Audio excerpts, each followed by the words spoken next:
state is a fiercely competitive and ruthless society.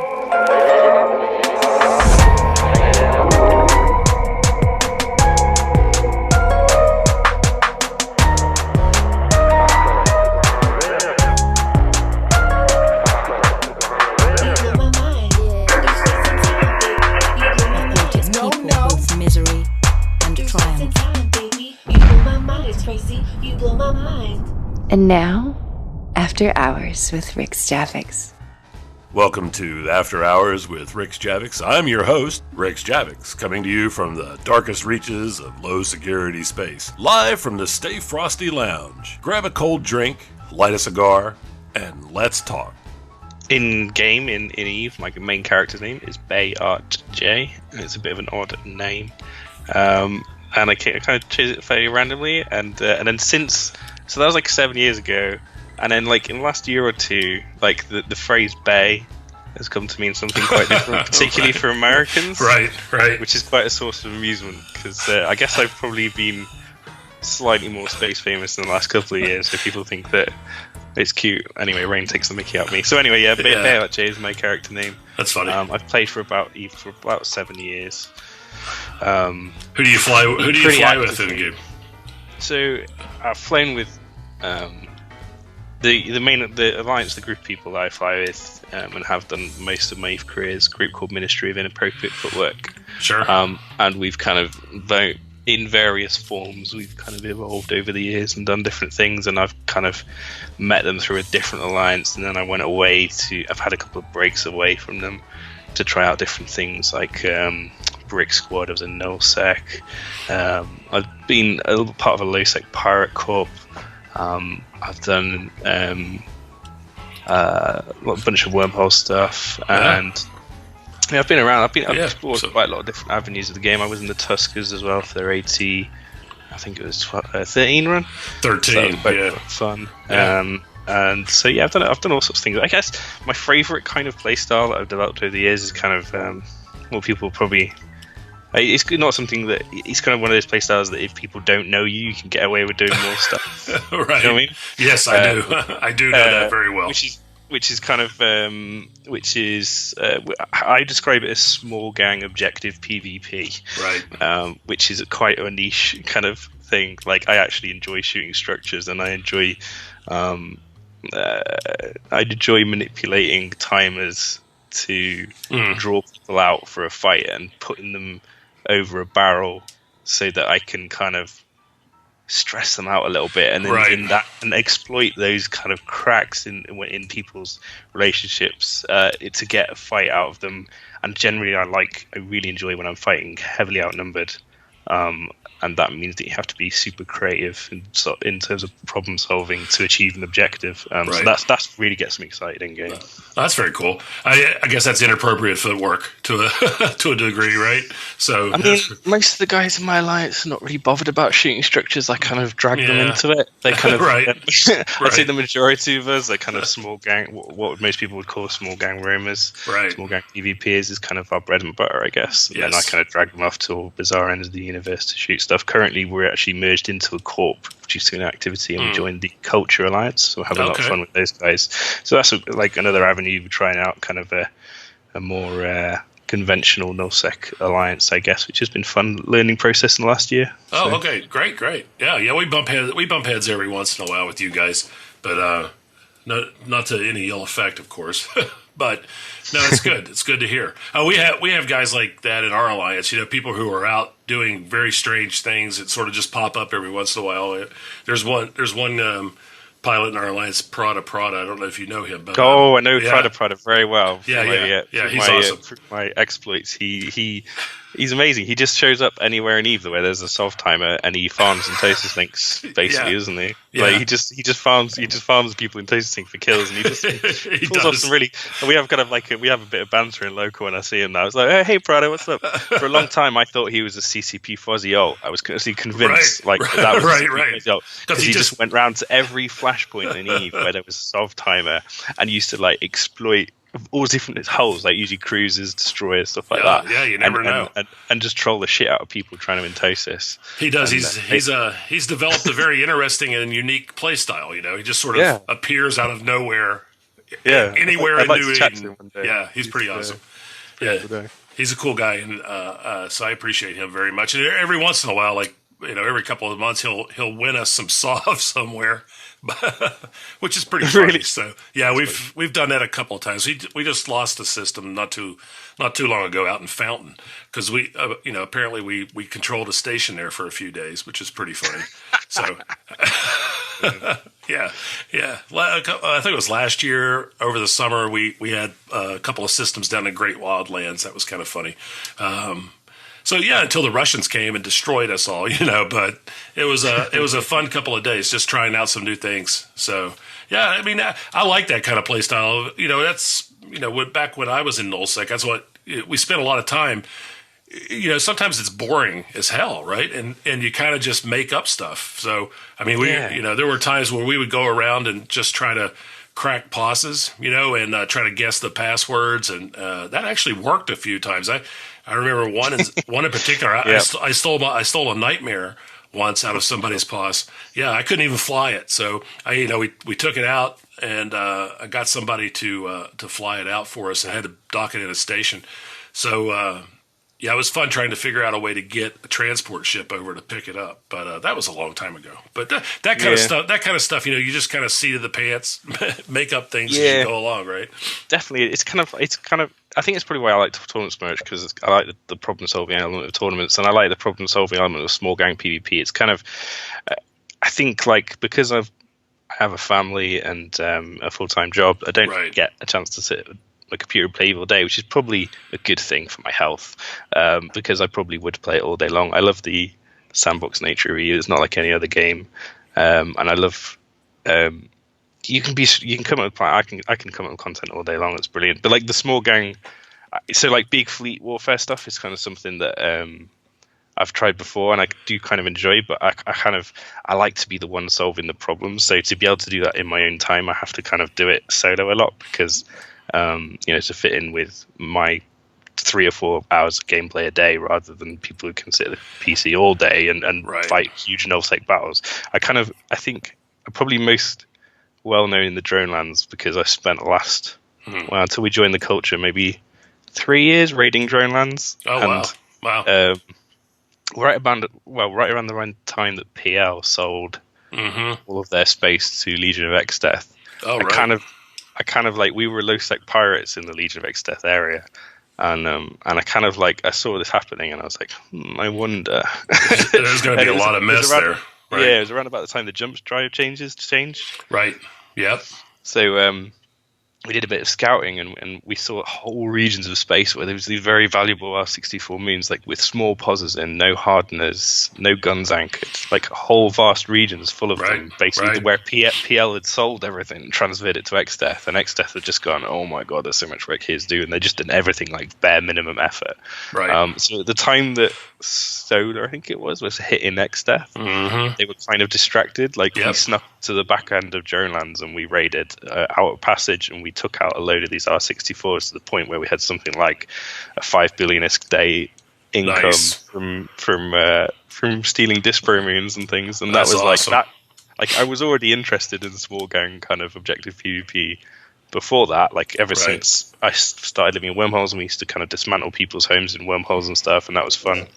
And I hadn't really found anything similar outside, but as soon as Phoebe hit, that opened up a lot of possibilities because you could exploit the gaps in Eve, where people couldn't just dominate with their carriers anymore stuff. So there's a very sneaky way of getting around it, by manipulating a timer situation a little bit to your favor, right? Yeah, I fly through Dronelands now, and a bunch of people like wave to me like, "Oh, hey, babe." Like, "Oh, it's you again. You haven't anchored a pause recently, have you?" I'm like, "No, don't worry."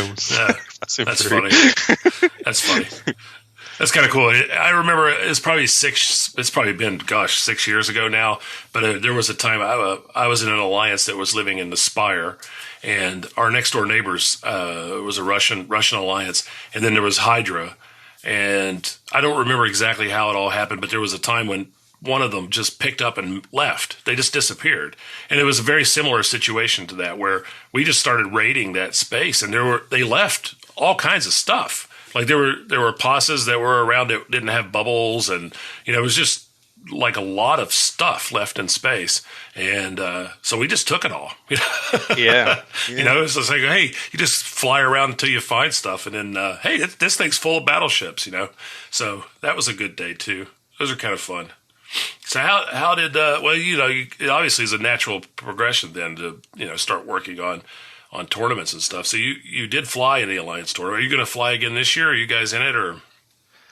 No, it's the first year I haven't joined a team. It kind of feels well since I started doing tournaments. Anyway, I think it kind of feels quite weird, really. But because so me and Nash, we run Event T, and I guess tournaments is my thing there, and I kind of direct and produce a lot of the stuff for there. So we're going large this year in terms of CCP have asked us to do the first 2 weekends of Alliance tournament. We're doing a studio show like we did for the last one. Are you guys doing the run-ups too, or we're covering the I was going to say preliminaries. That's not the right word. Yeah, the feeder tournament. The feeder tournament online. So we're just doing that kind of.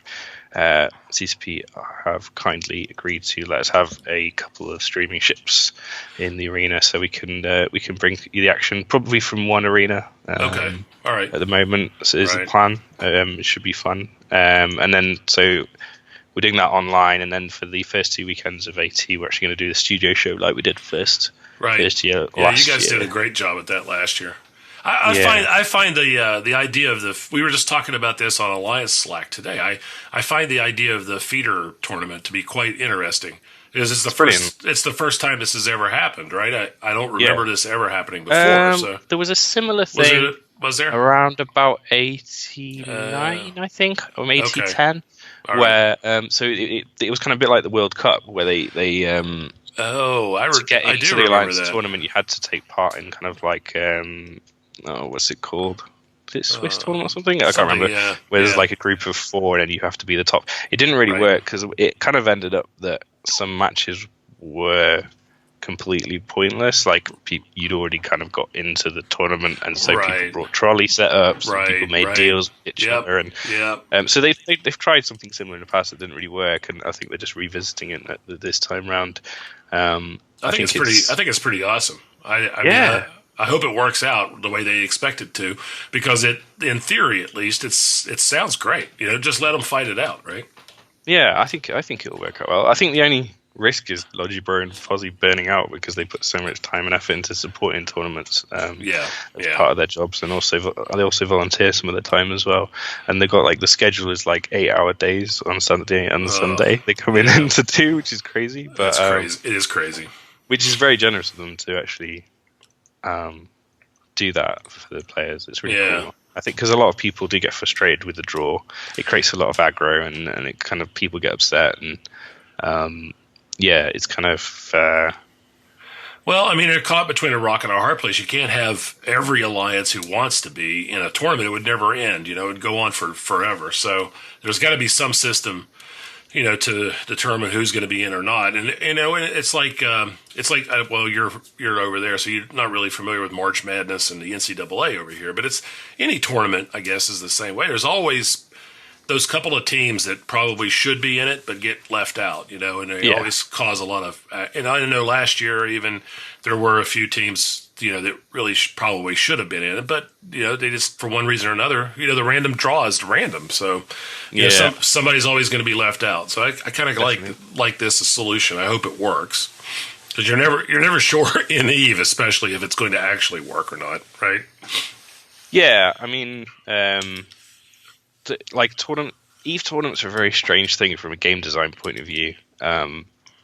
Like in other MMOs, you do kind of get players creating content that isn't the scripted content within them. Like, I think an example, but like Elite Dangerous, you get people kind of queuing up and kind of doing 1v1s, I think, sometimes, and you get in like World of Warhammer, people hang out outside of the main cities and duel each other and stuff, and so there is, and sometimes they get together in big groups and have kind of like mock battles and stuff. Right. So, yeah, right. so like that is kind of creating outside of scripted content. Eve's similar, but it kind of takes it to a next level with the Alliance tournament in that it's basically a game within a game, right? Yes, it's kind of it's a game.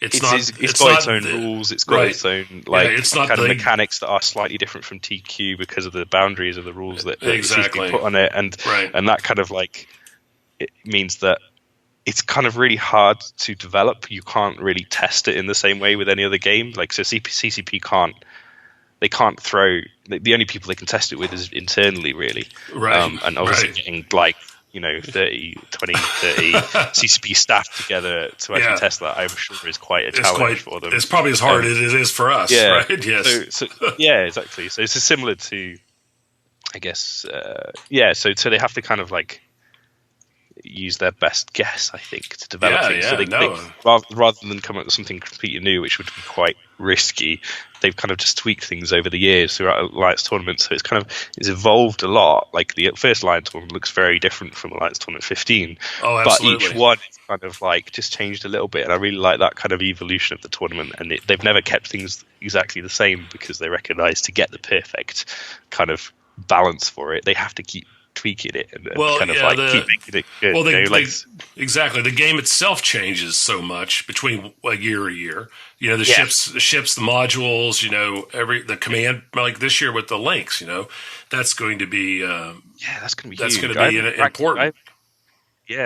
I mean, I kind of want to ask you how that's going in practice because I know you were in a team, right? But, Well, fortunately, it's easy for me to say the feeder thing is great because we were a top 16, so we're automatically in this year. So that's kind of nice to be able to not have to worry about the random draw or the feeder tournament. So it's kind of a nice place to be for once. But there's a lot of things that are different this year and I think that's like to your point.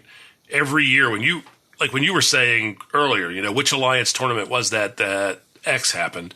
You can kind of, every one of them all the way back has kind of its own flavor. So you can say, you remember that Alliance tournament where the Tinkers were the thing, and you kind of know that was Alliance tournament 12 or whatever, remember when this was all the rage, So. And I think that's pretty cool. It's not the same solutions every year. It's like a lot of the learning that you do. It's because we've been in it now. This will be our third one. And so the learning that we had the first year doesn't really apply at all, in a way. I mean, obviously the mechanics, the way you prepare, the practices, your partners. Yeah, there's things you can bring forward every year. Right. But we were just all waiting because we've been practicing for probably 3 months now.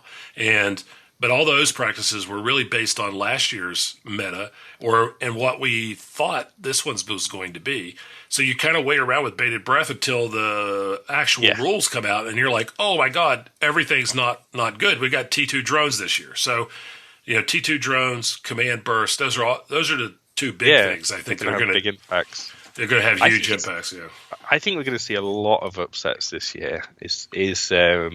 I guess kind of my hope, because I'm not on a team, I can kind of say that and be like, I think we'll see a lot of upsets. I think because of those changes are quite huge, and I think a lot of them increase the margin of pilot error quite a lot, particularly links. I think, like I was saying on the podcast, moderator's podcast the other week, I think piloting and commandship has gone from arguably the easiest, pretty undoubtedly the easiest role, to going to arguably the toughest role, and the one you're probably going to get the most grief for, because the pilots that are outside the links bubble are going to blame it on you. Yes, right. And you're going to blame it on them, and it's going to cause a lot of aggro. And I think that's going to. I think it's pretty brilliant. Because you can't link the whole tournament bubble. You just can't, and that's going to create positioning issues. I think logistics is probably still the hardest thing, but yes, it's going to create a lot of problems. And I think from what we've been talking about it, and I don't know, this might change over the next few weeks as we get used to the meta, but there's a lot less room for pilot error I think this year. I think it'll be curious to see how it goes. For example, we had a practice yesterday. We had a nice 4-hour practice yesterday, and I boundaried for the first time. And I did it because a lot of things were going on. There's a lot more when you introduce. There's always been drones, right? We had T1s, we had all that. We all dealt with them the way we deal with them, but now there's such an integral part of it that there's so much more information that you have to deal with now. Yeah, it's added an extra layer of complexity to the problem, and that's kind of an interesting way to deal with it. So, but we have already seen some interesting counters to that too. So we're I won't spoil. I don't want to tell anybody publicly what they might be, but of course. But I'm really excited to the feeder rounds. I think the feeder rounds as well are really interesting because we'll get a taste of what the meta is going to be way before the Alliance tournament. Do you think so? We were kind of talking about that a little bit too. I don't know. I wonder if we're just not going to see a whole lot of Glinty Rush comps, or Mimitar Rush comps. We will see a high level of play. I can't remember how. I think Satoni described it kind of kindly. I was going to say derpy setups. Like the first weekend of Alliance tournament is often a lot of teams which basically they signed up for it ages ago and then they kind of forgot they were in it. On their day they pinged the members and then they wrote down a setup on the back of an envelope and shit. And then they get into the arena and the commentators are just are trying not to laugh basically because it's so bad this setup. There's you get a lot back the fifth weekend. There's probably a few of them that aren't even really together anymore. Yeah, it's that guy doesn't even play Eve. I remember our first tournament when Ministry and Pro Footwork, we had one guy dual boxing and another guy who turned up literally last minute because we had no one else and he hadn't practiced or anything. Years and he just flew straight out the arena. But awesome. I think having the preliminaries is going to be super interesting because we're going to get we will get some of the kind of derpier Alliance, I guess, out of the way. But I also think the good teams are going to be. They're going to have to bring their A game because it's you win. You have to win games, otherwise you're not getting into the main tournaments. Absolutely. The kind of the OK teams. You've got Test, you've got Rogue Capel, you've got Shadow Quetzal, Coon Swarm. There's a bunch of OK to good teams who are in that feeder tournament who are going to have to bring their best setups. So they're not going to be the same setups that we see Tuskers, PL, Volta, Exeter Spring at the end of Hydra now in the last weekend, but they will be probably weekend 2 setups. I'm going to guess. We'll see some weekend 3 setups, which I'm super excited about because that means come day 1 of Alliance tournament proper, everyone who's got to that point has taken it relatively seriously. Yes, the level of competition is going to be pushed right up this year. I agree. I also think the other side effect too, which is kind of weird, is we all of us who are in it and think about this a lot, probably way too much, but it's kind of interesting to have a couple of weekends. Is it 2 weekends or 1? I can't remember, but have some pre-matches to actually watch and sort of see before you even get to the first weekend of the Alliance tournament. It's kind of an interesting thing. I don't know how that's going to... It's 1 weekend, and it's going to be... it's going to be crazy. 50... 50. I want to say 56 matches, maybe. Wow. So that's quite a lot. That's quite a big body of kind of and hopefully we even see we're going to hopefully get a video on demand for at least half of those, and we're going to hopefully have an observer in each arena jotting down all of the setups and the points that each team scores, so that the other teams who did kind of bought their way and they can check out what the guys in the prelims did and check out the competition, and they're going to have quite an advantage, I think. Just being able to kick back and watch those 57 matches play out, they're going to be. It's kind of that's insane. Watching a bunch of people test and then be able to take all that data and not actually have to do those tests of those matchups themselves. And so I think that would be quite fun for them. And I think, it's going to be good. Yeah, it's pretty awesome. You said earlier too about CCP not being able to test the rules and stuff. So I know you were involved with setting up a lot of the EVE-NT tournaments that have happened over the last couple of years. So how do you guys approach that kind of a problem? Especially. So the first tournament we did, so the first time I designed for EVE-NT, like I think in my like 4th week playing EVE, like years ago, I set up and run a frigate tournament in our court. Right. And that really sparked my interest because I had a lot of fun. I set it up and I was the referee and I was the commentator. And we had like 10 guys on comms and I was commentating, getting totally hyped. And they were like, "Oh, dude, this is so much fun!" Like, and That's awesome. I was ripping into them and trolling them with stuff, like and they like, and I really really enjoyed that. And I don't know why I didn't carry on because I really did enjoy it. I just kind of got interested in other aspects of EVE. EVE's a very multifaceted game, and I enjoy lots of different sides of it. So like, so early on, my interest was sparked, I think, and then I didn't do anything else until. So Nash was a colleague at the place where I work, and we kind of like I worked there, and I was kind of he's this new guy who started, and he was running the bar, and I didn't really know him that well, and then I noticed on the forums that someone posted. I never look in the outer game. The out of game meetup section of the forums. I never looked in there for some reason. I looked in there, and there was one for Nottingham, and I was like, "Oh, that's where I live. That's cool." Wow. Yeah. Clicked on it. It was like venue and tenant. I was like, "Wait a second, I work there." That's a great story.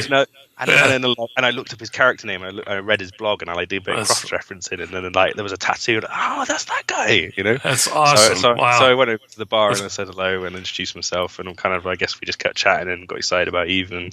And then so he was doing this event, and I said, "Well, I'll help you out." So for the first one, we didn't do any kind of really content. It was just strictly a pub meet, and that was like a lot of fun. We ended up having like 120 people, and he was literally expecting some guys from the Bastard Corps and just whoever just showed, because he put it on the forums, and we ended up with loads of people, and people really enjoyed it. So we went back and did another one, and we kind of like, and he as an event organizer was getting really excited about that, and he went to a couple of the EVE meets, and I think he went to FanFest and was just like super excited about the idea of EVE meets. He loved that experience of being the guy who organized those, and so he wanted to put on content, and I was like, "Let's do a tournament." He was like, "Nah, we can't do a tournament. How are we going to do a tournament?" I'm like, "All we need is like," I kind of gave him a list of like what was in my head of like something simple, and he was like, okay, let's try and make this happen. So he went hit up sponsors to see how many computers we get, and we kind of came back and one sponsor offered us 2 computers, and another sponsor offered us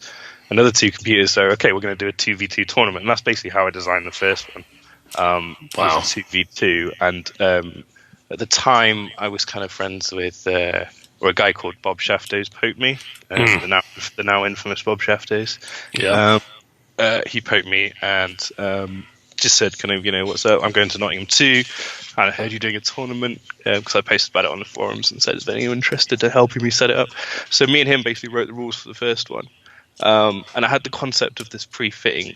Basically, I don't know if you've ever seen the EVE Down Under tournament. Yes. Where you have to hop into a ship and fit it in 1 minute, and then undock, and then you fight. And the hilarious part of that is people not being able to fit their ships very well, and like you see people undock without ammo. Oh, it's horrible. Without a tank, without prop mod, and it's kind of like. Yeah, it's quite funny to watch.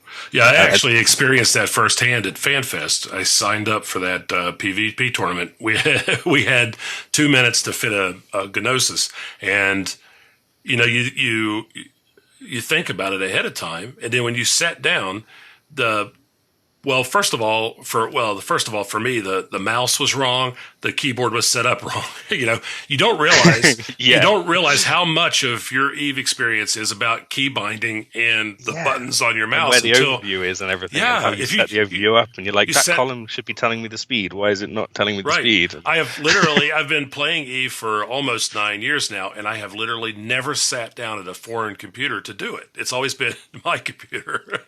Yeah, and that totally derped me. I did a terrible job. So it was embarrassing. Most people do when they step up to a computer like that. There were some pretty bad ones. Yeah, but, and I think like basically I saw that. So I saw the EVE Down Under method that I think of the tournaments I'd used before, and I kind of watched some videos of it. And I thought that looks really fun. So we sat down with me and Bob to test it out, and we were just both terribly frustrated by the fact that we had to fit a ship in 1 minute or 2 minutes, and how. Right. We sucked at it, basically. It's a lot of pressure. It's a lot of pressure. Fitting. I know. Yeah, a lot of championship captains will agree with well, that. Have you been to frigate free for alls and stuff? We used to have a lot of those. I went to one of the Tuskers ones years ago, and then I helped Nash with run one as well. Right. Yeah. And I think it was fun just to be handed frigates and undock and fly and not have to worry about it. It's awesome. Yeah, they're all pre-fitted and just fitted up. Pretty standard. I think the last one we did, I think we gave out 5,000 frigates. There was like close to 10,000 deaths or something. But those are a blast. Yeah, I was just wondering because that's kind of when we used to do these kind of frig tournaments in corporations I was in too, and a lot of times that's what we would do. To avoid the the one guy who's always going to put a faction web on his or something, So you just get handed, or the guy who just brings a fully shield recharge passive tank and just sits there and doesn't know DPS, and you're like, boring. Right. But he wins on the coin toss or something. We get it. There's a way to fix everything, but we'd rather avoid that. So yeah. So I guess that's but born out of that experience. I was kind of like, why don't we just fit the ships for people and like hand them, and then we can kind of like balance using. I team captain a couple of times for Alliance tournament, and he'd done some bunch of Alliance tournament. He'd been in Hydra and some of the teams, and so we kind of okay. So what we've got 4 weeks going to be a 2v2. We know that. So what about if we fit out a bunch of ships and then like people put them in hangars and then people can pick them. This is before multi-fit as well. The first one was before multi-fit, and Bob Shafter spent about 20 hours fitting ships for the first event tournament, bless him, because I didn't have the time. But we kind of developed in, I guess the way I sort of started design tournaments was kind of given a set of problems in terms of the criteria for what the experience we wanted to deliver to people, which was going to be a fun, hands-on tournament at Event T that people could just get straight into and have fun without any kind of like stress. And that's what we did. We kind of set up so you got drawn with a random partner. You couldn't sign up with someone you knew, so you got drawn with a random partner, and that went down really well. Like we were kind of skeptical, like a lot of people were skeptical at first, but actually it was a social event. It was about meeting people and drinking, and I saw people who got paired up with each other in the tournament who would then go and sit with each other at the end of the bar and say, "Oh my God, you sucked! But let me buy you a pint. It was fun flying with you," kind of thing. Awesome. And they'd chat all night, and it'd be like, "Yeah, cool, it worked." Like that was the goal of the tournament, was to get people talking with each other and have fun flying spaceships. So it was really good success, and we basically repeated that format 5-6 times, and we tweaked it a little bit here and there. Like we changed it was like 1 cruiser plus 1 frigate, and then we did 1 cruiser plus 1 T3 destroyer. We kind of mixed it up a little bit, but the idea was the same all the way through, and it was quite successful. And the timings were always good. We kind of managed to work it out, so it kind of we got a lot of matches done in the day, and then it kind of had a good final where we, people would be on their feet cheering and shouting, and the commentators would be like hard to hear over the crowd yelling at like the spaceships getting excited, and I was like, internet spaceship tournaments can be really exciting. So yeah, and I don't know, like I could waffle on quite a long time here about like where the journey went with Event T, but I guess the shortish version is through that experience I got more excited and wanted to do more. There was the CCP did the Collides tournament, where they had Serenity matched off versus Tranquility. Right. Yeah. Yes. And they had Camel Empire versus a team from China, and they flew the guys from China. I was there for that. Yeah. Oh, cool. Yeah. So that kind of really made me think, I like this format, this 5v5 man tournament. I've always been interested in PvP in games, PC games, and I've enjoyed League of Legends and Dota and CS:GO, and I play a bunch of other, like I'm terrible at all of them, but I really love them. Those sort of games. And I was kind of like, the Clydes was kind of like the first time CCP had, not the first, I think, Neo was kind of similar to that, I guess. And the Omar Championship, but I think the Clydes was quite the closest that they were trying to get to an esport, I guess, and it kind of worked, it kind of didn't, but I liked the idea of it, and so we kind of like stole elements of that, and I did a show where I got my own alliance. There was 2 corps in my alliance at that time. There was Red Circle Inc. and my own court, which I can't remember the name of. Oh, questionable ethics. So I got them to basically make a team each, and then they played out the Clydes format, and I just sat there in front of my PC and streamed them and commentated myself. And then Bob came in and did a little bit of commentating. And then we challenged the Tuskers because that was really fun. So we challenged the Tuskers as Kick because I was previously in the Tuskers and they were getting kind of notorious for being good at tournaments. Right. So we challenged the Tuskers and we did a series and I streamed it and we had more. I think we had Chessa come on. I think he did commentating first for us and a couple of other people commentated that, and that was fun. So and it kind of and I was like, yeah, this could work. This could be something we could do more often. It was a lot of hard work to put together, but because it was kind of like a one-off tournament, it was 2 hours long. It was manageable. It wasn't like trying to jump in and do some crazy 64-man tournament that was going to be quite draining. It was 2 hours. There's 2 teams to deal with. It's kind of manageable for a kind of hobby. So we basically, and I was kind of I need some sort of brand or name for this kind of thing, because the idea was to have different teams challenge each other. So I sat down with Lau and Nash, and I kind of I said to him, look, I've done this thing, and he was kind of interested in esports, but he didn't really understand what I was doing. Right. And I used to kind of sit across the table from him, and I was like, I need a brand, I need it to be Eventy collides. And I just saw his eyes light up, oh, that sounds fun. Because he was building this Eventy brand anyway, the events thing, and he kind of went, yeah. And I saw his eyes light straight up, and he was like, I'm going to get on that. And then he basically ran off to CCP and said, I want help. We need help moving people to the arena. And he managed to talk to some big teams. I think we got Waff was involved, and Test, and a couple of other kind of fairly decent alliance teams involved. So we did a series of those, and that kind of got us quite excited. But the format wasn't the format of people chat. Tuskers won all of them. That was the problem. Right. Getting quite good, and because they'd done one series and won it, they got experience that kind of meant that they were even better the next time, and even better the next time. So they kind of totally. The last one we did, they kind of just trashed the opposition. It was okay, this is going to be tricky. So do we kick them off, and then do we have? And we were okay, let's just rethink this whole thing. Right. You can't exclude them or anything. So, yeah. So all these tournaments are kind of born out of solving a problem. Do you know what I mean? Yeah. And that's how we approached it in a similar way that CCP kind of developed the AT is kind of. Having a kind of end goal really far away we kind of want to get to, but not rushing it, and just kind of taking each step at a time. And a lot of people, when they sit down and they make kind of content within the sandbox, they often get a little bit over ambitious, I think, and they often kind of look at the end goal far away and try and jump all the way there in one leap, and that often means that they fall flat on their face. Exactly. So you have to kind of go one step at a time. What those steps are. Sometimes you don't know, but you have to do them. Yeah, exactly. So then we did. So our idea then was well, how are we going to rearrange this so we can get more teams involved, not just have the Tuskers challenge people and dominate them, which is kind of getting a bit stale by the end of the fourth one or something. So we restructured it into a simple 16-team tournament where eight teams. It was 8 teams, yeah, and we basically the top 8 we offered spots in it. This tournament to the top teams of Alliance Tournament.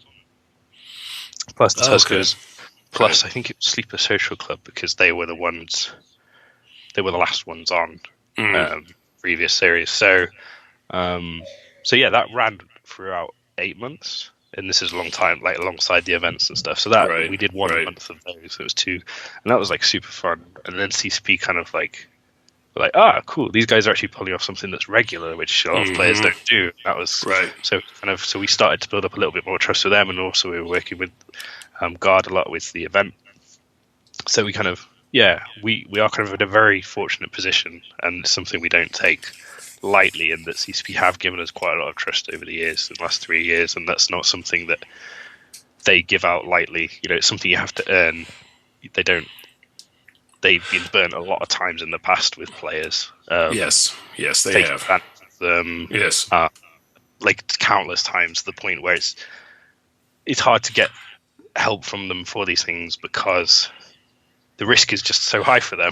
Do you know what I mean? Yes, Like, and yes, it is. And no, it's they've been, yes, it's like you said. But the thing is to, if you have an idea, it's just to stick with it, really. And I think I said that somewhere the other day. But it's if you're around long enough and you just keep at it, sooner or later, these things get noticed, or people, they get to rely on you. And then that's really kind of the key to a lot of problems, is just being consistent. That's really what it comes down to. It's predictability, right? People are very comfortable with that. They know what they're getting themselves into. Definitely. Nash's policy has always been, if we promise something, we have to deliver it. Like, right. we don't ever, as Eventee, certainly for the esports anyway, other projects have kind of come and gone around it, but certainly for the esports, we've never not delivered.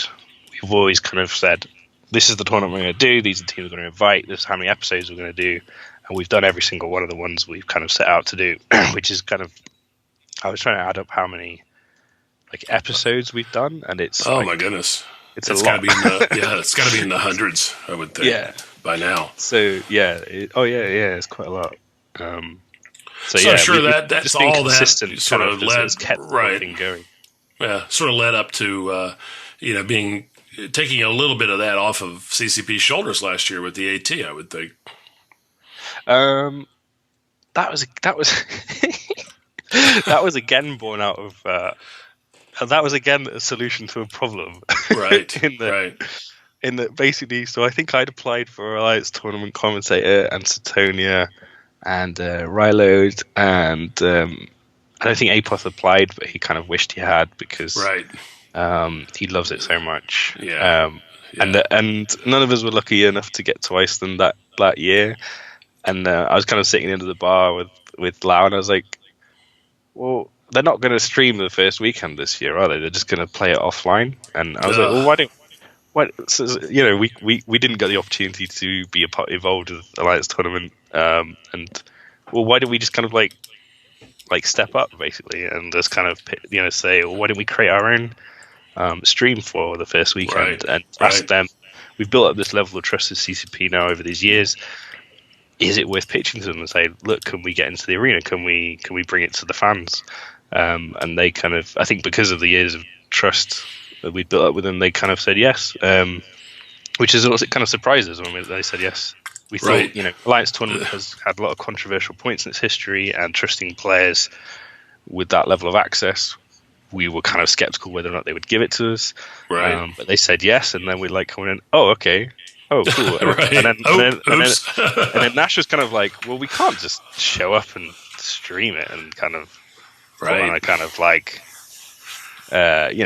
he was like, we need to really show off for this. We need to show what EVT can do. And then we kind of got hyped, and then we kind of run off to the pub and then spent 6 hours planning it in various states of inebriation. And then it kind of turned out that we were going to hire a studio, and we were going to invite everybody up to Nottingham, and we were going to do a full studio broadcast. And then he did kind of as often happens, we agree on this, and then we start inviting people when we're a little bit tipsy, and then we wake up in the morning and go, oh, no. Yeah, maybe pull that back a little bit, right? It's crazy. We're never going to be able to pull this off. But so we went ahead and did it, and CCP were generous and gave us a little bit of money to pay for people's travel costs. Sure. So it was all just people. We had enough people within the UK who were talented enough to actually come up. So it wasn't like we were flying people in from Australia and it was going to cost thousands of dollars. Right. We literally just we paid for people's train fares to come up, or petrol to come up for a night. And then, it was so much fun that last weekend. So we're going to do it again. Yeah, I remember he was, pulling his hair out a lot of times. There were a lot of problems along the way, but it worked. That's the best part, Yeah, it all sort of happens. Yeah, it was a really fun combination of the most fun bit was having all of these players. I mean, involved in that broadcast. Even you did the logos, you did some overlay stuff. Yes, we had people doing little bits and bobs here, maybe giving an hour to to help behind the scenes. And I wouldn't be surprised if there was like 30 or 40 people involved in that broadcast at some level, and having that amount of people come together in the community and create something was just, it's so cool. It was so fun. It's very awesome. Head that up and coordinate it. And have it all work out, really well. And you guys did a great job. And it all sort of all the pieces just kind of came together, I know it wasn't easy or anything like that, but it worked, and that experience will help a lot this year, I'm sure. Yeah, so we're basically hoping to deliver the same again, but for 2 weekends this time, which kind of is quite daunting because it's going to be a big chunk out of our lives in terms of, we've both got families, me and Nash, and everybody, and much. Jobs, and so it's going to be a big chunk out of our lives. I mean, doing these 2 weekends, but I think we can pull it off, and I think it's going to be a lot of fun. So basically, just aiming to do the same again, just make sure that the fans of Alliance Tournament can get to see every match or as many matches as we can. We can't, if they do 2 arenas at once, we don't. It's a little bit technically challenging to do more than one arena. It's to do all of them, possible, but right. A lot of the matches run simultaneously, so obviously you can't have them all on the screen at once. As many matches as we can, we want to bring to people, and a lot of the fun of flying in a EVE tournament, and particularly the Alliance tournament, is watching yourself back, because a lot of these sports that you take part in, like I said, League of Legends, Dota, whatever, you play as a player, but the vast majority, like 98% of people, will never even be streamed, let alone get to an arena where they can be spectated by thousands of people. Alliance Tournament, you can be a noob who's played for 3 months, inject a few skills, join up with a team that's happening, just happen to catch a ride on the train and be like, oh dude, we need an extra Rifter pilot, can you fill in? And then boom, you're on the TV and 7,000 people watching you, and that's that's cool, It's pretty cool. It's a unique experience that is always. It'd be a shame to let some of it slide away, right? And to have whole weekends where teams would come and go and nobody would ever see them, and that's kind of a sad thing. So I think it's a great service. It's something that we've definitely needed for a really long time. So it's good to have it, and it's a weird thing, to be on stage like that, but it is part of it, though. It's part of the. It creates that mystique around the Alliance tournament that there's so much pressure, and most of that pressure is just put on yourself because everybody that you care about in one way or another, even your enemies are watching. And if you make the slightest mistake, sometimes you're never going to live that down. Exactly right. I was listening to a 5 Live radio interview, and they were interviewing a guy who did the article about TikTok's. I was going to say drain meal, but it's really not. Kamoris, the one that got stolen. Yes. And he was saying, he was trying to explain to the radio presenter, the radio presenter was asking all about, the value of the ship and what this ship was worth in terms of, trying to get a kind of idea for people. And the guy was like, the ISK is not really important in EVE. Reputation is everything. And I thought, that's kind of nailed it. And in Alliance tournament, like you said, if you go to the arena and you're flying for your Alliance and you're the Logi that gets caught by a goon swarm Vindicator within 5 seconds of the match. Like I did with the first match I was ever in Alliance tournament. I remember that. No, I remember it. I was in Brick Squad and that happened, and I got a Kazar our FC walked us to 0 of the arena, and then I was next to a Vindicator, and our whole team got trolled the shit out of in the Alliance, and that was it's pressure you put on yourself because you are expected to perform, and people are kind of rooting for you and cheering for you, and you're carrying a flag forward, so. It never goes away. It's always going to be on YouTube, right? So exactly. No, there's still a moment. We back in the Neo, we were in a Neo, and I think we won 2 matches. So we had won 1 and then we lost 1. So it was a double elimination, I believe. I think so. For that last match, we decided to show up in an entire pirate comp. So excellent. The only thing, it's funny because I just watched it again the other day because every once in a while I'll bring it up just to relive one of my worst moments. But I was in a Macarial. We had a couple Cinnaballs and a Shimu, a couple Daredevils, and we wanted really bad to bring a pirate rookie ship to finish out the comp, but they wouldn't let us. So at the last minute, we had to put a Merlin in there. So that was the only non-pirate ship. But I can still remember to this day sitting in the hangar. You know how you do when you're sitting in the station, you're waiting to be teleported. And I kept double guessing myself, like how much ammo compared to how many charges should I carry, right? So just double checking you are actually in the ship and not in the pod. I can still remember making the decision to take a little bit more ammo. And I wish I had taken.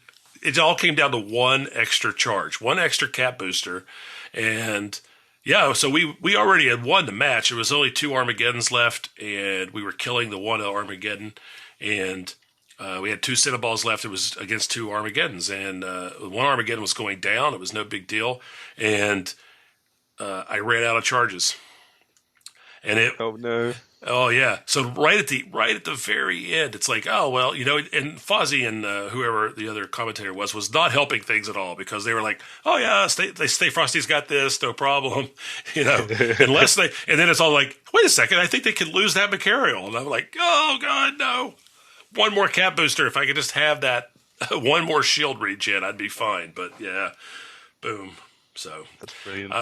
But it's probably I love stories like that. That's what makes it like sort of great. Like every match has its own kind of and stories like that, and mistakes you make, and getting to take those home with you, and you'll never forget them. And the other guy on the other side of it, though, the Armageddon, they had sentry drones on me, and Fozzie says that earlier in the match. He says they've got their sentry drones on the Republic fleet. Sentry drones on Macarial, and then later they sort of lose track of that, and they're like, hey, the guy doesn't have any drones or whatever, and he still had those sentry drones on me, because I know, because they was doing a shit ton of damage, but there was a moment in the match where the other Armageddon who was dying, he had light maintenance bots on the other Armageddon, which was just stupid, but right next to him was a whole, bunch of heavy ogres and things like that.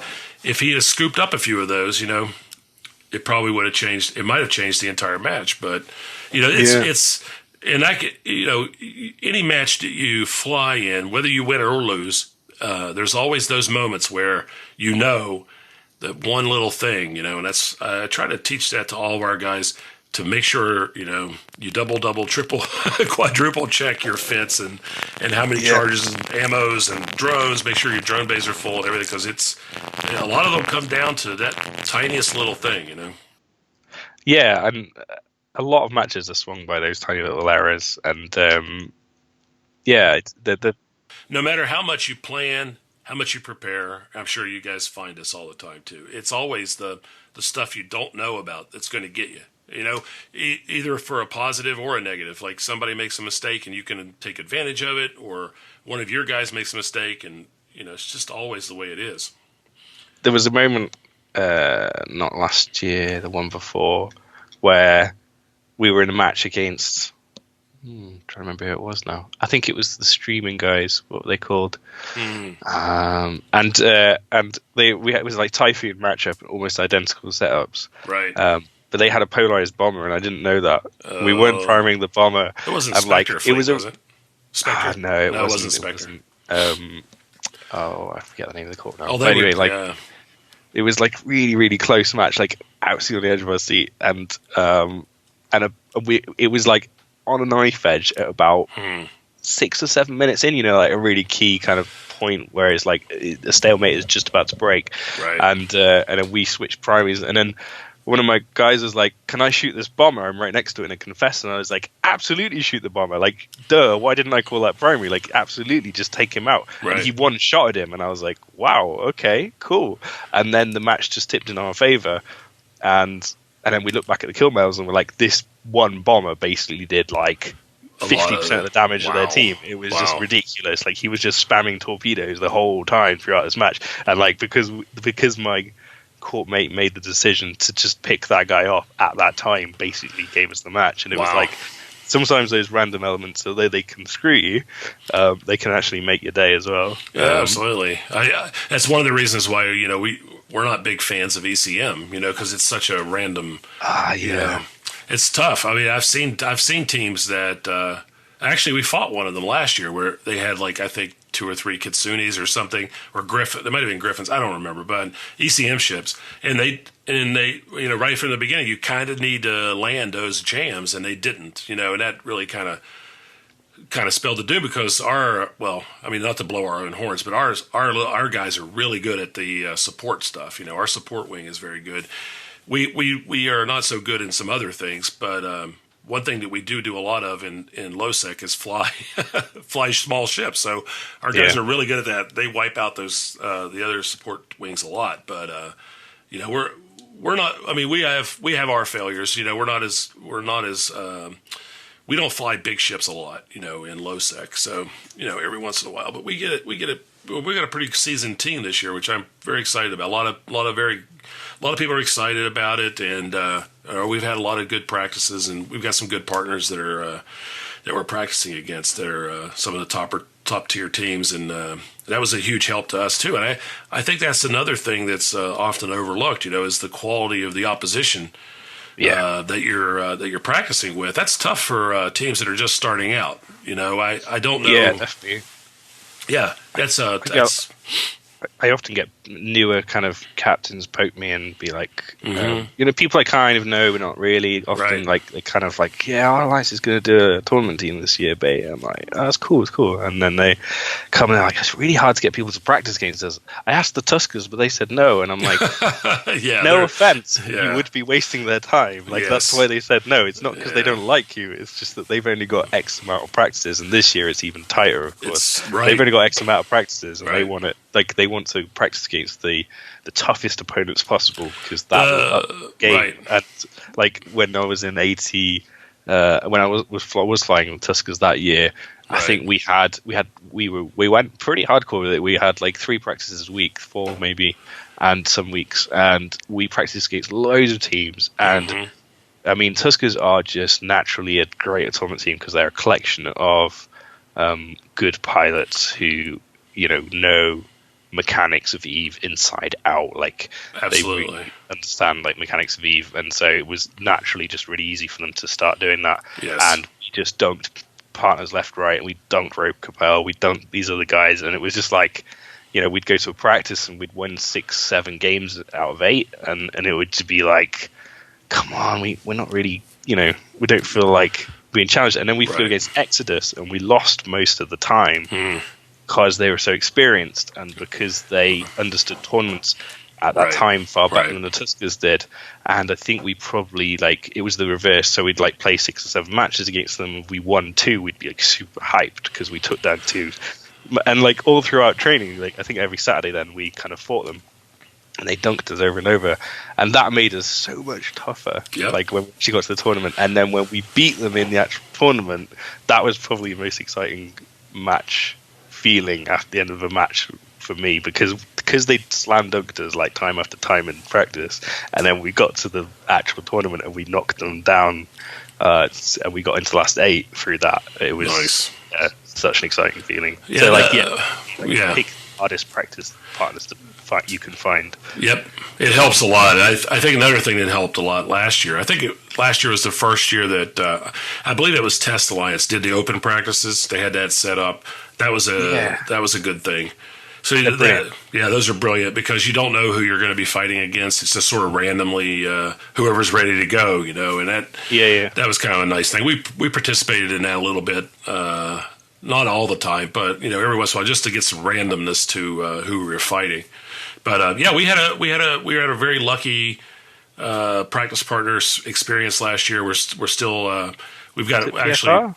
Well, yeah, those PFRs are regular practice partners, but we also practice with NC Dot, and so we were kind of fortunate to get them as practice partners last year. So we have a couple more that are kind of regulars that we fart around with, but those are our 2 main ones. And last year, PFR were kind of on the same footing, so that was kind of a nice thing. We spent a lot of time theorizing and doing stuff like that with them. But then with NC Dot, we just fight, and then they were killing us last year. We would lose 8, sometimes 6, 8 matches in a row. Yeah. And but we got progressively better, and we were putting up good fights. So that's why, you can't lose all the time, because then they don't want to nobody wants to practice with you. But No. but we weren't terrible. We kept getting better. So that was a good experience for us. And I totally agree. I think it's a part of the Alliance tournament experience that maybe some new teams, which I guess maybe if I'm talking to them right now, is don't underestimate how much time and effort. It's easy to look at top 16 teams from last year and say, those guys are just good and there's no way. It really comes down to time and practice and thought. There are no shortcuts for that. The good teams that made it last year, I know, like I said, we've been practicing for a good, I think since January, really. So however long that's been. Not 3 or 4 a week, but pretty much once or twice a week since January. I mean, really. Cool. And we've been thinking about it a lot, and stuff. So, but there's no shortcuts for that. You've got to put the time and effort into it to make it work for you. And we have, really good people. So that's part of it. So, good luck to all the teams who have never played before. Hope that works out. Yeah, it should be fun. Yeah, I'm a big fan of your team developing. I love it. I love it when you get a group who've, a kind of, I don't want to insult you, group of newer players or less skilled players, yeah, absolutely. Come in and do really well. It's so exciting to see that, and because the first team. So years ago, I flew with Brick Squad in their tournament team, and it was less than successful. We had some fun with it, but we didn't really get anywhere very far. And that kind of I did definitely enjoy the experience. But yeah, so the first time I took it seriously was with Ministry of Inappropriate Footwork, and we were kind of a small gang. We lived in a wormhole. We knew each other inside out. No one had to ask who anyone was on comms. We knew. That's really important. Just seamlessly being able to communicate is super important. And so the first time we did AT, we were completely new. Apart from me, no one had ever been in the arena, and being a team that's come from nowhere and just kind of because we knew each other, we got together and we took it seriously, and you can go pretty deep just on that basis. Yes, so I've always been a fan of teams that kind of come from nowhere and do quite well. It was really fun. We got 8th in our first tournament or something. Nice. It was really cool. That's awesome. No, it's not an insult at all. It's it doesn't, and that's another thing that maybe people don't understand, or it could be a misconception, I guess, is that it's not about how you fly in game regularly on TQ. No. I am, we're all sort of the pilots we are on TQ, but flying in a tournament is completely different. It's completely different than normal fleets. It's completely different than small gang. A lot of those things are transferable skills, but it's a different mentality. It's a different kind of flying. Trying to stay alive, trying to use the tactics, and being trapped in that bubble is very odd, because a lot of the things that we do in normal space is all about positioning, right? You were saying that earlier about moving your guys here, or being at the sun, or being at a planet, or trying to draw people off of a target or whatever, and that's all gone.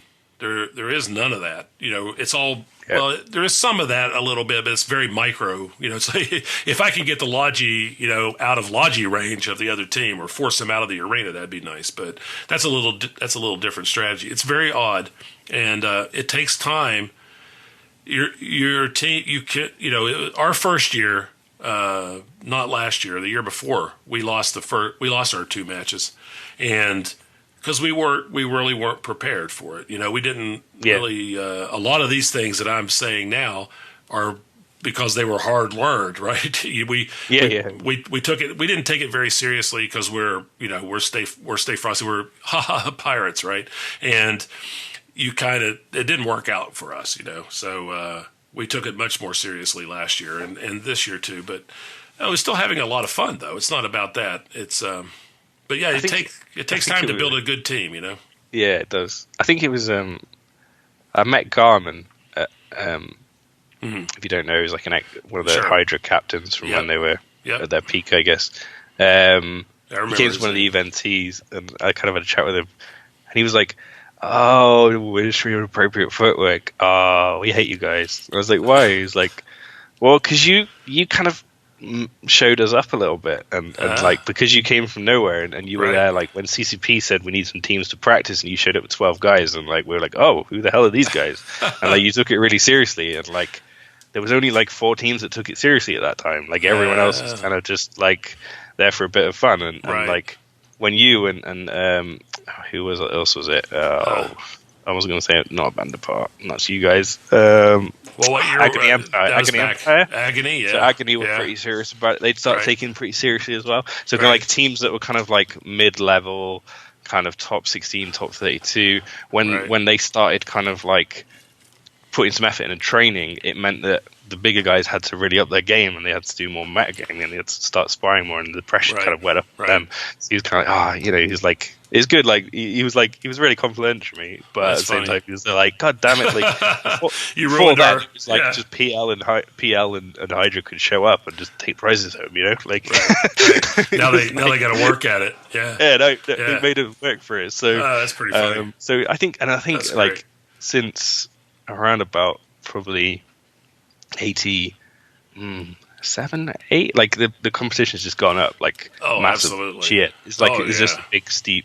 Each year it just gets tougher and tougher. And last year was, I think last year in terms of the quality of the teams and the piloting and the like overall kind of meta knowledge, like last year was just far and away the highest standard there has been, and I think it was a really fun tournament to watch, and it was really well balanced. And I thought it was probably better. I thought last year's was probably the most fun tournament to watch that I can remember. And part of that was the rule changes that got rid of a lot of the tinkers and things that were boring as shit to sit through. There were a lot of years there where the meta was not really all that exciting, and there's been a lot of balance changes and changes to ships that that was the other side of it too is. Thanks to Fozzie and a lot of the work that Team 5.0 has done in balancing, a lot of ships are viable now. So I'd say more than ever. Probably. Yeah, they're back in the day. I mean, there were a lot of easy answers, right? This is shit and this was good, and now it's not. So there was kind of broken years where it was just Ishtar's Online and stuff like that. Right. But this year, last year, it felt like there was loads of valid setups. Well, we have a completely new ship classes too. I mean, there's destroyers and there's command destroyers and other ship classes that didn't even exist. Not even 3 or 4 years ago. So that's helped too. It's made the complexity much more complex, but I think that's been good. And I think the exposure of the Alliance tournament has also, generated a lot of excitement in different corners of the world. And then people see, teams like us, teams like other, teams that you've mentioned or other like that may not be known in the wide community, as far as the game itself, do well. And they say, well, hell, that could be us too. Yeah, definitely. Yeah. So so that's good for everybody. So, I really have no idea how it's going to play out this year. There's about the top 16 that kind of like placed and automatically entered this year. Like every single one of those teams could go deep. Like they're all really good teams. So. Like if you compare that to like the top 16 from Alliance Tournament 10, you wouldn't know a lot. Like just completely different group of people and quality. And I think it's really cool. I think it just demonstrates how much interest there is in it. And it's like I've always argued or made the point that like tournaments within EVE kind of as a whole. It's really hard to get people. It's really hard to get viewers for our streams. It's really hard to get people excited and interested in it because it's a niche. It's a niche gameplay style within a niche game. Right. So the amount of people who are like hardcore about it are in the hundreds, if not less. Like depending on where you kind of like describe hardcore at, but I'm talking people who will show up like 3 or 4 times a week for 3 months of practice and stuff. It's probably it's in the hundreds of people, right? But so many of those are like EVE content creators, and they come back every year because of the 8 Alliance tournament. And like so many people say to me, like if Alliance tournament stopped, I probably would unsub. Oh, like, yeah, because I hear that too, right? Yeah. And Yeah. and I don't know how true it is, because until it actually stops, we won't know if that's actually true or Right, not. And I think right. I think it's kind of, it's not quite true, because a lot of people stay on for the community and not just the game. But I think those communities are kind of like, the groups of EVE players have kind of like transcended above EVE. Like, they play other games with each other now. Like Right, our lives, right. particularly, we've got a Slack channel that like I was joking the other day that like, with an old player came back and he was like, "Oh, where are you guys flying with now?" And I'm like, "Well, there's about 3 of us that actually log on to TQ every day, and everyone else has ascended to Slack now." Right? And that's where That's there's our new like game. 20 Right. people chatting all day long. Like, none of them actually play EVE anymore. We play other Right. games with each other and stuff. Right. So I don't know how true it is that if the Alliance tournament stopped, people would stop playing EVE, because I think those people would still say sub to EVE, so they can log on occasionally when there's new patches Right. and stuff. But I think definitely there's a lot of content creators in EVE that wouldn't stick around or certainly play as much, and wouldn't get hyped about EVE as much if the tournament wasn't around. So although it doesn't make CCP any money, it's a big money sink for them, I think. It's arguably not because it retains so many of those players, right? You Right. can't prove that, which is a problem we've always had in terms of getting more resources from CCP. And the community teams, they get it, but a lot of people, Yeah. it's business at the end of the day. Like, why should they Right. give money to something that's not going to make them money? And we Right. can't prove that the player retention aspect, we can't really prove, but it's definitely there. I mean, like, Oh, absolutely. I don't think there's any doubt why about it. people back and flying Yeah. in the same teams every year. Right, right. Hey, we're going to wrap up a little bit, but I did have one question I wanted to bring up with you, because I had brought this up with Nash, and we spent quite a bit of time talking about it. But one thing that I'm curious about this year is confusion visually about the tournaments. EVE tournaments are kind of hard for the viewer to watch anyway, but now, and this brings up the command burst and the changes to those. A lot of our comps, some of our comps have 2, command destroyers in them, or, and sometimes there'll be 4 ships on the field that are providing links. So, because we, some of our comps rely on like 6 or 7 links now, which is insane when you think about it. Because they stack so nicely. but one of the things I was thinking about is that's going to create a lot more visual garbage to the proceedings, right? Because every time they go kaboom, and there's all that visual effect that happens, which is awesome. But there's a lot more of that now than there's ever been. So, one of the things and this is even before we started talking about that, was are there any kind of tools or visual upgrades or anything that tournament-wise that would help or aid, the viewer in understanding what's going on, and I'm not sure what the answer to that is, but I just wonder what your thoughts were about it.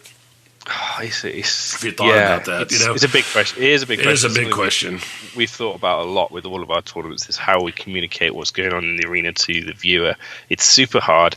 Anytime we get any negative feedback from players, and because players are pretty generally positive about other players' tournaments, because it's all voluntary time. It's not It's not saying like people trash CCP so much, and I would watch if it was you did this, and like they're generally a little bit more lenient on us. But anytime they do criticize our streams, is because they go, EVE is not a watchable sport. Like, EVE is not a fun thing to watch. And I don't know that I agree with that, but I don't agree with it completely. I definitely see where they're coming from. Like, if you watch a lot of other esports, you can see through the eyes of a human who's playing a game, right? Which is exciting, because it immediately puts you in. Like, you're watching CS:GO, and the guy's like turning a corner, and the other guy's there, and you can see exactly what's going on in that guy's head, because you're seeing through him. Like, I don't know if you've played PlayerUnknown's Battlegrounds, but like, they were doing a charity stream where they're demonstrating some spectator tools, and I was so hyped. Did we? Was it last year's tournament where they did a few of these, like meet the players, or am I thinking of something else? I'm not sure. I thought it was the beginning of a good idea where we try to humanize some of the pilot names. I think that's what you have to do for EVE. You have to discuss the stories, and it's about, you can make EVE exciting. It doesn't have to be visually exciting to be exciting. Like, you can. Most of the action happens on the UI and the bottom third, right? When the bars are going up and down, and warp scramble effects. Like, if you're an other Alliance tournament captain, that is probably where you spend most of your time looking. Just like the watching camera the bars go up and down. Right? Yeah, exactly. Yeah. Because that's like, is he going to break this? Is he going to break? Like that kind of thing. And like, that is not exciting to an outsider who doesn't understand what those ships are, how much hit points they've got, how many cap charges you can, how fast they're probably going. Right. I know. I count the cap charges in the shields. Like, it's 1, 2, 3. He's gonna be. Oh, he's out. He's out. He's recharged. Whatever. So as someone coming into the game who isn't, or even people who do play Eve, like a majority of people who do play Eve still don't understand what the hell that UI is doing most of the time. Right. So, but you can make Eve exciting because it's about the stories of the players, like we were discussing earlier, and about Joe Bloggs, who's flying a flag for his alliance, and he's making that little mistake and stuff, and a lot of these players who take part are the ones that are shit talking on Reddit quite often. They are the ones who post on the forums. It's all one server. You meet and fly against these people. So if you highlight those stories and you discuss those stories and you talk about the action in the context of the people taking part, it can be exciting. Yeah, there's a meaning behind every match, right? There's something these people have met in game, or they know each other, or they hate each other. Like you were saying about Hydra. It's like, we hate you guys. It's like, well, wow, I never even knew that, right? So well, he wasn't quite that strong, but it was. Yeah, no, like it was a joke, but still, the drama between Hydra and PL existed for years, and kind of died off when they got banned, but it's still kind of simmering and under the. And I think now it's kind of it's shifting a little bit between. So they've got new rivals in the Tuskers, so there's a little bit of they don't. They troll each other as much as they used to in lights tournaments, but there's certainly there's a little rivalry that happens. It can get quite serious when so much is because absolutely. So those kind of stories can make Eve exciting, and how you get those across.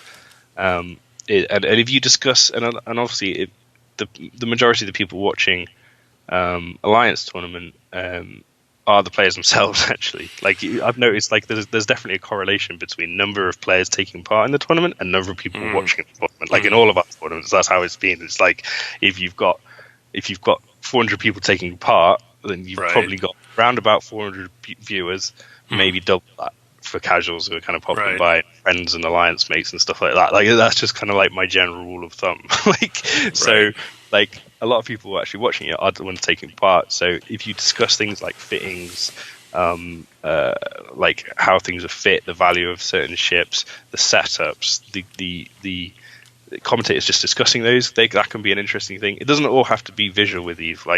There's a lot of depth. There's a lot of depth to Eve as a story and as mechanics. And visually, unless CCP create that game within a game officially, whether that's some sort of training environment or whether they create something, some sort of arena in Jita where you can enter and they actually put a lot of money into the UI and tools and create something. I don't think it'll ever happen because it would change teams so much. And the only thing I could think of that would be... Oh, sorry. I was going to say, I almost don't think it would work. I don't think it would really be that great. The only idea I thought that might be feasible and relatively easy to do is if each team, when they enter the arena, got reskinned. So there was a blue skin. Cool. There was a blue skin and a red skin, with stripes or something, whatever. Yeah. So at least everybody was wearing the same, because that's going to get weird too now. Everybody's going to have their own. Yeah, I'm sorry, I keep interrupting you, man. Oh, it's okay. It's part of the banter. But I've definitely noticed teams starting to do that, trying to go matching skins. When we took part as the EVNT staff for the Anger Games, Rain was our skins master, and she handed out all the skins to everyone and made sure everyone was wearing a good skin. And a lot of them were kind of matching. We had themes going for each match, and I've definitely noticed teams start doing that. And with our EVNT skins that we've released, I see people using those a lot, which is really cool. But I think cool. A simple thing where you could buy team colors to fly for all of the ships in your teams, you could be a completely orange team or whatever. That'd be kind of cool. Almost like sports teams, Yeah, there's definitely simple things like that CCP could do. Or they keep teasing us with Alliance logos on our ships. So maybe just for the tournament they could do that or something. That'd be good, wouldn't that be awesome? That would be really awesome. Yeah, definitely. I'd go for that. Well, I really. You have any final words or anything you want to say, or any shout outs or anything you want to give, or? Oh, thanks for having me on. It's been fun chatting with you. I can chat about E for hours. It's something I enjoy. This is like the easiest job in the world. I just find somebody and then we talk, and like an hour and a half goes by.